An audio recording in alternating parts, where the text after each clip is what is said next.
हाम्रो सम्पूर्ण व्हाट्सएप मण्डली परिवार यसरी सोसियल मिडियाको माध्यमबाट हामीले फेरि पनि केही परमेश्वरको आराधना महिमा प्रशंसा गर्ने यो समय, यो आजको दिन, महिनाको पहिलो डिसेम्बरको पहिलो 1 तारिक हामीले देख्न पायौँ।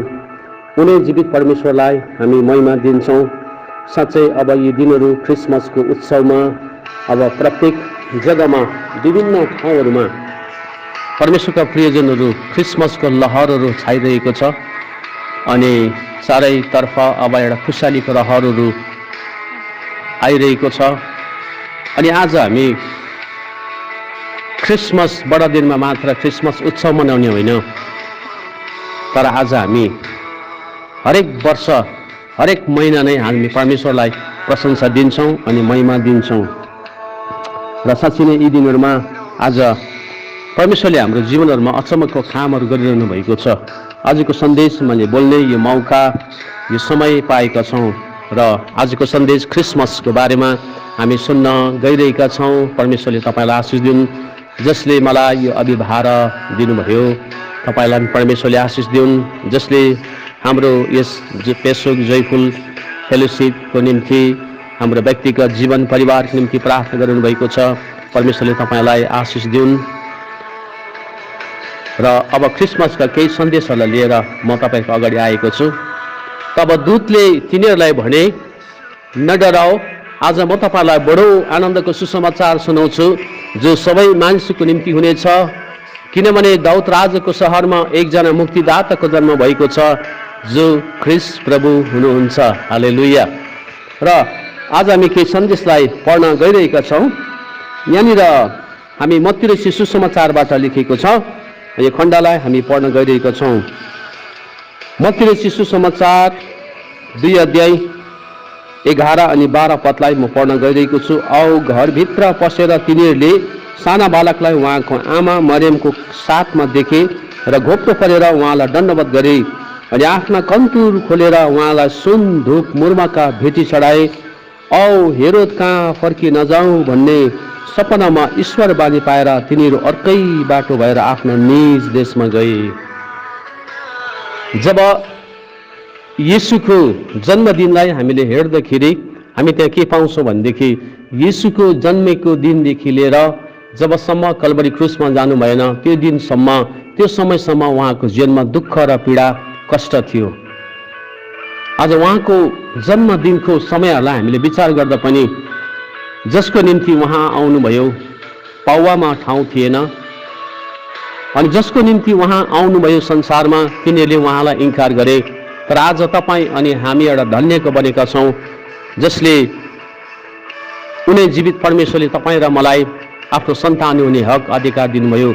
जतिले उहाँलाई ग्रहण गरे परमेश्वरको पुत्र अनि उहाँको सन्तान हुने अधिकार परमेश्वरले आज तपाईँलाई हामीलाई परमेश्वरले दिनुभएको छ। अनि यीशु ख्रीष्टको जन्म हुँदा पनि त्यहाँनिर जब हेरोद राजा कहाँ पनि एउटा खबर आयो, त्यहाँनिर 2 अध्यायको 6 पदमा हामी के पाउँछौँ भनेदेखि, औ हे बेथलेहेम यहुदाको मुलुक त कुनै किसिमले यहुदाका मानिसको बिचमा कुनै भन्दा सानो छैनस्, किनकि तबाट एउटा मालिक निस्किआउनेछ जसले मेरो मानिस इजरायलको रखवाल गर्नेछ। जब यो सन्देश हेरोद राजाले पायो अनि हेरोद राजाले मनमनमै सोच्यो म राजा हुँदै हुँदै अर्को राजा चाहिँ को आयो भन्ने चाहिँ उसको हृदयभित्र एउटा ठुलो गुनासो भयो। हृदय उसको जीवनमा एउटा ठुलो खुलदुल भयो। म राजा छु यो ठाउँमा, तर को चाहिँ राजा जन्मियो भन्दा चाहिँ तिनीहरूले ज्योतिषीहरूलाई सुटुक्क बोलाएर तिनीसँग तारा देखेको के गरे, सोधपुछ गरे। अनि उनीहरूले गएर जाऊ पत्ता लगाऊ अनि येशू ख्रीष्ट कहाँ जन्मेको छ अनि म पनि गएर दर्शन गर्नेछु भनेर ज्योतिषीहरूलाई हेरोद राजाले पठाएको कुरो आज हामी विदित जानकारीले यो थाहा छ। यहाँनिर कोले दर्शन गरे आज हामी त्यो विषयमा हेर्ने छैनौँ, तर कसरी यीशु ख्रीष्टको जन्म भयो अनि यीशुको जन्मले आज के कुरो गरेको छ अनि कुन कुरो तर्फ परमेश्वरले आज हामीलाई बढाइरहनु भएको छ, यो सन्देशलाई आजको बिहानखेरि हामी के गरेका छौँ, सुन्न गइरहेका छौँ। यहाँ पूर्वमा भन्ने कुरो छ अनि पूर्वमा भन्ने थुप्रै कुरोहरू छ। अदनको बगैँचा पनि पूर्वपट्टि फर्केको थियो अनि पूर्व देशबाट ज्ञानी ज्ञानी ज्योतिषीहरू पनि त्यहाँनिर सुन र धूप मुर्मका भेटी चढाए भन्ने कुरो लेखेको छ। अनि तिनीहरूले सायद त्यो बेलासम्म गाडीहरू थिएन, हवाजहाज थिएन, ट्रेनहरू थिएन। तिनीहरू पैदल हिँडेर जाँदाखेरि कति समय लाग्यो अनि कति समय लागेको कुरा त्यहाँनिर हामी पाउँदछौँ। तर जब त्यो ताराले उनीहरूलाई निर्देशन गर्दै लगिसकेपछि तिनीहरू एउटा ठाउँमा बेथलेहममा पुग्यो। अनि त्यो भित्र पसेपछि, त्यो घरभित्र पसेपछि साना बालकलाई उहाँको आमा मरियमको साथमा देखे। साथमा देख्ने बित्तिकै उनीहरूले घोप्टो परेर उहाँलाई के गरे? दण्डवत गरे। दण्डवत भनेको त्यसै टाउको निहुरा होइन, तर दण्डवत भन्ने शब्द चाहिँ एउटा उडिया भाषामा पनि दण्डवत भनेको नमस्कार भन्ने कुरो पाउँछौँ। तर हामी नेपालीमा चाहिँ दण्डवत भनेको चाहिँ एकदमै साट्रङ दण्डवत प्रणाम। अनि उहाँले घोप्टो परेर लम्पसार भएर के गरे? दण्डवत गरे। अनि उनीहरूले आफ्नो कन्तुर खोलेर उहाँलाई सुन धूप मुर्मका भेटी चढाए। अनि 3वटा कुरो त्यहाँनिर चढाएको हामी पाउँदछौँ। यति यिनीहरू खुसी भयो, साँच्चै नै अब जसले मेरो मानिस र इजरायलको रखवाल गर्नेछ भने अघिबाटै अगमबानी भइसकेको थियो। अनि त्यो ज्योतिषीहरूलाई साँच्चै नै ज्योतिषीहरू त्यति महान विद्वान भए तापनि एउटा सानो बालक यीशु ख्रीष्ट जन्मेको अनि परमेश्वर पिताले पनि त्यो ज्योतिषीहरूको हृदयमा सायद अवश्य नै बोल्नुभयो। हालेलुया, मेरो साथमा भन्नुहोस् आमेन। किनभने परमेश्वरले मानिसको हृदयभित्र भएको हरेक बातचितहरूलाई के गर्नु सक्दछ? जान्नुहुन्छ। किनभने उहाँको हातको अङ्ग र सृष्टिहरू आज हामी हौँ। त एउटा यहाँ मजाको कुरो, एउटा रमाइलो कुरो हामी के पाउँछौँ भनेदेखि उहाँले घोप्टो परेर दण्डवत गरे, आफ्ना कन्तुर खोलेर सुन धूप मुर्मका भेटी चढाए। 3वटा कुरो आज ती ज्योतिषीहरूले यीशु जन्मेको शुभ उपलक्ष्य अवसरमा ती ज्योतिषीहरूले सुन र धूप मुर्मका भेटी चढाए। हामी यहाँ के पाउँछौँ? सुन आज संसारमा धेरै महँगो छ। कतिले सोच्दा होला मैले जीवनमा सुन लाउन पाउँदैन, म नपाउने रहेछ। कतिले घाँटीमा हेर्छ, स्त्री जातिहरूको गलामा हेर्छ अनि हातमा हेर्छ अनि औँलीमा हेर्छ। कतिले सुन लगाएको हुन्छ। यदि तपाईँले सुन लाउन नपाइरहेको छैन भनेदेखि हामी एक दिनै सुनको सडकमा हिँड्नेछौँ। आमेन। अनि सुनले चाहिँ महानता, सबैभन्दा किम्ती, जसकोमा चाहिँ प्रशस्त धन दौलत रुपियाँ पैसा छ, सायद उसले चाहिँ प्रशस्त मात्रामा सुन लाउन सक्ला। तर जसले लाउन सक्दैन, तपाईँ दुखित नबन्नु होला।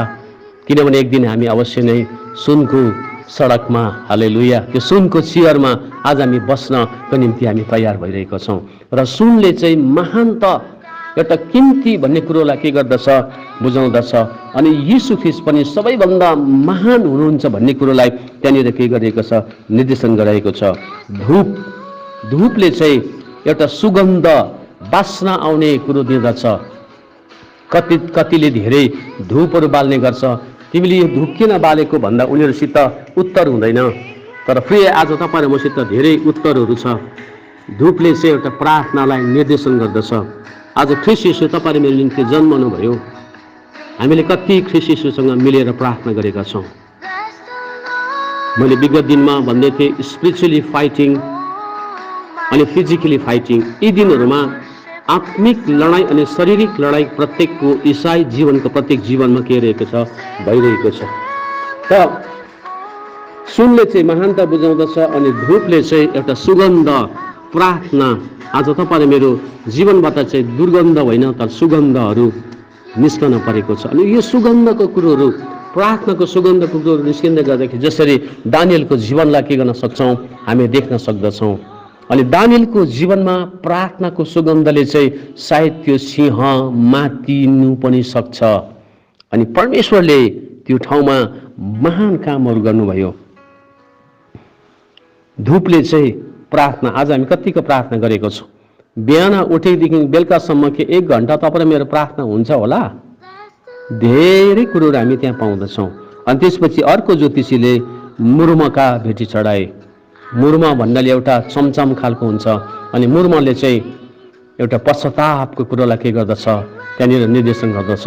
पश्चाताप भन्ने कुरो चाहिँ आज हामी पाप गरेर मात्र पश्चाताप गर्ने होइन। मैले आफ्नो जीवनमा मैले गल्ती गरेँ, मैले पश्चाताप गर्नुपर्छ, पश्चाताप भन्ने कुरो मात्र होइन। तर प्रिय, एउटा यस्तो पश्चाताप छ जुन पश्चातापले चाहिँ हामी ख्रीष्टको सिंहासनको अगाडि हामी परमेश्वरसँगै घनिष्ठ रहेर हामी के गर्न सक्छौँ, जिन्न सक्छौँ। किनभने लेखिएको छ इब्रानीमा एकजना पश्चाताप गर्ने पश्चातापी स्वर्गमा ठुलो इनाम हुनेछ।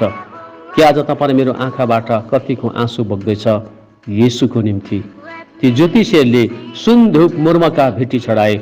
आज हामीले कुन प्रकारको भेटी चढाएका छौँ? त्यसपछि ती चढाइसकेपछि अनि त्यो ज्योतिषीहरूलाई भनेको, हेरोद राजाले भनेको कुरो, अब ध्यान दिएर सुन्नुहोस् है, बडा एउटा रहस्यको कुरो छ। जब ज्योतिषीहरूसँग बातचित गरेको, हेरोद राजा बातचित गरेको त अघि नै परमेश्वरले जान्नुभयो। तर त्यहाँ गएर उनीहरूले सुन धूप मुर्मका भेटी चढाए। ल येशू मसीह हेरोद राजाले यस्तो यस्तो यस्तो यस्तो यस्तो भन्दैछ भनेर त्यहाँनिर बाइबलमा भन्यो भनेर लेखेको छैन। तिनीहरूले भनेन पनि होला, मलाई लाग्छ भनेन, अनि बाइबलमा पनि यो कुरो भन्यो भनेर लेखेको पनि छैन।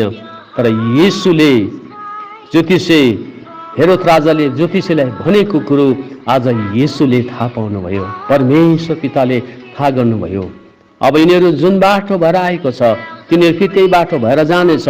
उता हेरोद राजा कुरेर बसिरहेको छ। त्यस कारणले गर्दाखेरि 2 अध्यायको 12 पदमा लेखेको छ, औ हेरोद कहाँ फर्की नजाऊ भन्ने सपनामा ईश्वरवाणी पाएर तिनीहरू अर्कै बाटो भएर आफ्नो निज देशमा गए। हेर्नुहोस्, हाम्रो परमेश्वर कतिको महान। हालेलुया, परमेश्वरलाई महिमा होस्, परमेश्वरलाई प्रशंसा होस्। जब तिनीहरू त्यो 3वटा भेटीहरू चढाइसके पश्चात राति जब तिनीहरू सुत्यो, सपनामा ईश्वरवाणी पाएर तिनीहरू अर्कै बाटो भएर आफ्नो निर्देशमा गए। हालेलुया। उता हेरोद राजा बाटोमा कुरेकै वेटिङ गरेकै। हेर्नुहोस्, परमेश्वर कति अचम्मको परमेश्वर, परमेश्वर कति महान परमेश्वर। हालेलुया। जब यीशु ख्रीष्ट कल्भरी क्रुसमा टाँगिनु भयो, तिनीहरूको खुट्टा भाँच्नु दिनु भएन, किनभने अघिबाट यीशुको मृत्यु भइसकेको थियो, तर पनि मृत्यु भइसकेर उहाँ पुनरुत्थान हुनु भइसकेको थियो। हालेलुया। यसकारणले हर समय मेसेजमा वचन बोल्दा, हामी उड्दा बस्दा उहाँको मृत्युको हामी के गर्छौँ, प्रचार गर्छौँ। किनभने प्रभु भोजमा जब हामी सामेल हुन्छौँ, जब तिमीहरू यस रोटीबाट खान्छौ कि कचराबाट पिउँछौ, मेरो मृत्युको अक्सर तिमीले सम्झना गर्ने गर। आमेन। हालेलुया। र त्यो ज्योतिषीहरूले भेटी चढाइसके पश्चात जब त्यो रात तिनीहरू त्यहाँनिर सुते नि, सुतेपछि सपनामा ईश्वरवाणी पाएर तिनीहरू अर्कै बाटो भएर आफ्नो निदेशमा गए। हालेलुया। फेरि जुन बाटो भएर आएको थियो ज्योतिषीहरू, त्यो बाटो भएर फर्केर गएन। प्रिय, आज यो खण्डले तपाईँलाई मलाई एउटा ठुलो चुनौती, हालेलुया, एउटा ठुलो च्यालेन्ज दिँदछ कि आज प्रिय तपाईँ र म जुन बाटो भएर आएर ख्रीष्टलाई आज हामीले अप्नाएका छौँ, आज हामी त्यही बाटो भएर फेरि फर्केर जाने होइन, फेरि पनि त्यही बाटो भएर हामी फर्केर जाने होइन, तर आज हामी अर्कै बाटो परमेश्वरले तपाईँ र मलाई दिनुभएको छ। यसकारण यूहन्नामा लेखेको छ, बाटो सत्य र जीवन मै हुँ, मद्वारा बाहेक कोही पिता कहाँ जान सक्दैन। हालेलुया। परमेश्वरले भन्नुभयो ढोका मै हुँ, परमेश्वरले भन्नुभयो बाटो मै हुँ, सत्य मै हुँ, जीवन मै हुँ। आज हामी यस्तो कुरो जान्दा पनि कतिचोटि जुन बाटो भएर हामी आएका थियौँ त्यही बाटोमा आज कति सायद गइरहेको होला। म तपाईँलाई मेरो निवेदन छ, मेरो 2 हात जोडेर तपाईँलाई मेरो रिक्वेस्ट छ, तपाईँ त्यही बाटो फेरि फर्केर नजानुहोस्। परमेश्वरले तपाईँलाई मलाई अर्कै बाटो दिनुभएको छ, अनि हामी अर्कै बाटो हिँड्दै गर्दाखेरि त्यहाँनिर बाटोको विषयमा बाइबलमा थुप्रै हामी पाउँछौँ। साँघुरो फरकिलो बाटो अनि साँघुरो बाटो। फरकिलो बाटोमा हिँड्दै गर्दाखेरि त्यहाँ अन्तमा पुग्दा चाहिँ साँघुरो हुन्छ, अनि साँघुरो बाटोमा हामी हिँड्दै गर्दा त्यहाँ दुःख हुन्छ, समस्या हुन्छ, धेरै प्रकारका पीडाहरू हुन्छ। तर एक दिन जब हामी त्यो ठाउँमा पुग्छौँ अनि त्यो ठाउँमा पुग्दा चाहिँ त्यो चाहिँ फराकिलो हुन्छ, जहाँ चाहिँ सुनको बाटो। हालेलुया। जहाँ चाहिँ परमेश्वरसँग हामी युग के गर्नेछौँ, राज्य गर्नेछौँ। यसकारण आज तिनीहरू जब ज्योतिषीहरू हेरोद कहाँ फर्की नजाऊ भन्ने तिनीहरू ईश्वर बानी पाएर तिनीहरू अर्कै बाटो भएर गए। आज तपाईँ र म प्रिय अर्कै बाटो भएर पनि अब जान परेको छ। जब हामी अर्कै बाटो भएर हिँड्दै गर्दाखेरि आज हाम्रो जीवनमा धेरै प्रकारका समस्याहरू, धेरै प्रकारका समस्याहरू, घटी कमीहरू, पीडाहरू हाम्रो जीवनमा आउँछ। तर हामी अवश्य नै त्यो ठाउँमा के गर्नेछौँ, पुग्नेछौँ। हामीले पनि सपनामा ईश्वरवाणी पाएका छौँ। परमेश्वरले हामीलाई वास्ता गर्नुभयो, चिन्ता गर्नुभयो, फिक्री गर्नुभयो।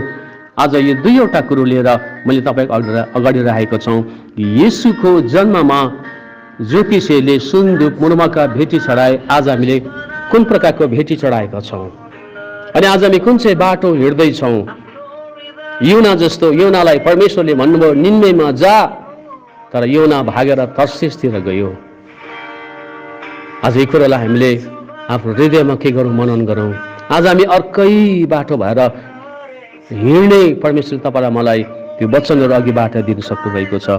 धन्यवाद परमेश्वरले यो सन्देशहरूमा तपाईँहरू सम्पूर्ण परिवारलाई जो जतिजनाले यो भोइसहरू सुन्दै गर्दाखेरि चाहिँ तपाईँको जीवनमा एउटा नयाँ स्रोत, एउटा नयाँ आशिषको कारण अवश्य नै बन्नेछ भन्ने म मत्ती 21:22 पद अनुसार विश्वासको साथ तिमीले प्रार्थनामा के माग्यो भने त्यो तिमीहरूको निम्ति हुनेछ।